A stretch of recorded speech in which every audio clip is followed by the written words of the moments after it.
ഒരു കൊടുങ്കാട് വെട്ടാനുണ്ട്. കാട് വെട്ടിത്തെളിച്ച് ശ്രീകോവിലിൻ്റെ മുമ്പിലെത്തുമ്പോൾ എന്നോ തുരുമ്പിച്ചൊരു പൂട്ട് അവിടെ കിടക്കുന്നുണ്ട്. അത് തല്ലിപ്പൊട്ടിച്ച് എണ്ണ കൊണ്ട് ലേപനം ചെയ്ത താക്കോല് കൊണ്ട് ആ ശ്രീലകം ഒന്ന് ഞാൻ തുറക്കും. അകത്തേക്ക് ഇങ്ങനെ നോക്കും. എൻ്റെ ഹൃദയമാവുന്ന ശ്രീലകത്ത് എൻ്റെ പൊന്നു ഗുരുവായൂരപ്പനുണ്ട്. അതൊക്കെ അറിയാം. മാറാലയൊക്കെ പിടിച്ചിട്ടുണ്ടാവും. അതൊക്കെ കഴുകി വൃത്തിയാക്കി ഒരു തിരിയിട്ട് കത്തിച്ച് എൻ്റെ കണ്ണാന്ന് പറഞ്ഞാലും നമസ്കരിക്കും. കണ്ണാ, നീ കാത്തിരിക്കില്ലേ എൻ്റെ വരവിന്?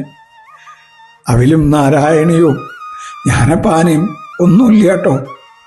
മഞ്ജുള കൊണ്ടുവന്ന പോലെ ഒരു മാല പോലും ഇല്ല. എൻ്റെ ഹൃദയത്തിൽ നിന്നോടുള്ള ഒടുങ്ങാത്ത പ്രേമം മാത്രമേ ഉള്ളൂ. നീ മാത്രമാണിനി എനിക്കൊരു ബന്ധു കൃഷ്ണ. കൃഷ്ണ ഗുരുവായൂരപ്പ.